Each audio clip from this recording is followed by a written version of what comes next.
shir jaraa'id uu saxaafadda ugu qabtay gudaha magaalada Muqdisho xildhibaankii hore ee dawladda ku-meel gaarka ee Soomaaliya Saalax Nuux Ismaaciil Saalax Badbaado ayaa waxa uu shaaca ka qaaday inuu isagu aaminsan yahay inuusan haysan diinta islaamka ka hor inta uusan isaga tagin xubinnimadii baarlamaanka ku-meel gaarka ee Soomaaliya balse haatan uu tooba keenay sida uu isagu hadalka u dhigay runtii sidaan maalintii hore ugala xishooday inaan nafteeda gaal ku sheego ayaan ugala xishooday war saaxiibadaya aqoonna ma laha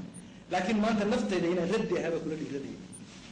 oo aan ilaahay jidkiisa aan ka leexsanaa oo waxyaabaha qur-aanku sheegaya aan raddi ku noqonayo axaadiis badan oo rasuulka calayhi salaatu wasalaam waxaa ka mid ah xadiiskii ahaa ninkii waxaanan anagu jidayn la yimaada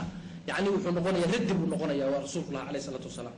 marka aniguna raddi baan soo aqoonsaday had ayaantii hore dambiyaan ka toobad keenaya caadiya maanta gaalow baan ka toobad keenaya ilaahay iga aqbala leeyahay idinkana iyo muslimkana leeyahay igu duceeya ilaahay toobadda iga aqbalo islaamnimadana waafajiyo igu dilo iyagana gaalo raddiyaal ah baan u aqoonsana oo weliba aan leeyahay shabaab iyo xisbul islaam iyo muslimka islaamid meel joogaanba gaalnimada noocay ku sheegayaan anaaba ugu xoogaalsan Saalax Nuux Ismaaciil Saalax Badbaado ayaa waxa uu si kula uga hadlay shuruucda iyo dastuurka u yaala dawladda ku-meel gaarka ee Soomaaliya isagoona sheegay in shuruucdaas ay ku salaysneen diinta islaamka isla markaasna laga soo milguuriyo buu yiri dawladaha shisheeye bal hay'ad intaas waxa ay garansiiyay iswaafajinta tahadda taagan iswaafajinta dastuurka la sameeyay ee ninka hindiga sameeyay ee hay'adda Jarmalka ay warkii hore waday ma garanaysaa nimanka kristaanka iyo caalamka oo dhan inta gaala leedahay ragga expertka laga keenay ee qolo waliba leedahay dastuurka Jarmalka waa kan ka Jarmalka oo kale annaga hadda Jarmalka inta hay ma qaadan karta annaga dastuurka Sweden waa kan annaga 3 sanadood baa la waday Nuur Cadda wuxuu geeyay Uganda laga bilaabay nafaasha la keenay Nairobi la keenay oo aan bishii tobnaad ee sanadkii 8 ugu tagnay oo aan anigu meel la degay gudida sharci dejinta iyo hay'adihii caalamka oo dhan inta gaala degtay waliba dawladda galbeedka wakiilay soo dirsadeen niman kristan ah oo waxaanu isku baranay shareecada islaamka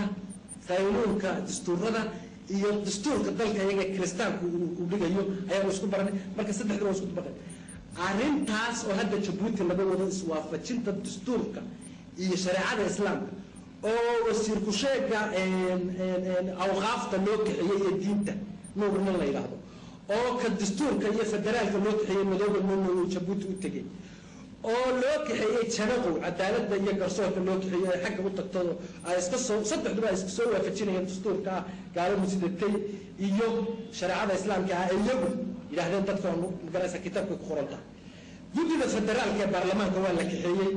gudida dastuurka iyo awqaafta waa la kixiyay wuxuuba xaggaas tagay niman kale badan waa la kixiyay taas anigu waxaan u arkaa inay tahay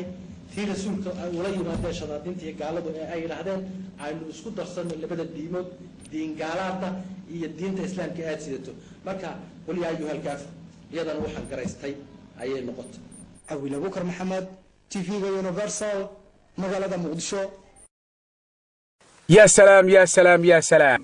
وسوق cusub oo la idin furay oo lagu magacaabo iibka.com kaasoo aad ka heli karaysid wax walba u baahan tahay inaad iibsatid iyo waliba adigoo buuxsharadaada noocay taaba ku soo bandhigi kara si lacag la'aan ama bilaash ah waa suuq casri ah oo online ka ah iyadoo wiilka jooga magaalada Xaradheere ee dalka Soomaaliya gabadha joogta Sydney Australia ay wax ku kala iibsan karaan iyagoo isarkan balada ka waran casrigaas iyo sida fiican lagu soo diyaariyay waxa intaasi dheer in iibka.com aad ka heli karaysid waxyaabaha elektarooniga ah iyo waliba daawooyinka muhiimka bini'aadamka u ah sida talagula dagaala cayilka si quruxdaada ay u soo laabato hadaa tahay wiil ama gabar iyo waliba daawooyinka kale ee bidarta lagula dagaalamo si aad u xusuusatid jalladii 12 sano ka hor ay kugu dambeysay oo timahaaga ku soo baxay aad ku shallaysan kartid meel kasto aad joogtaan hawdayma la'aanina inaad wax ka iibsataan buuxsharadiinana si lacag la'aan ugu bandhigtaan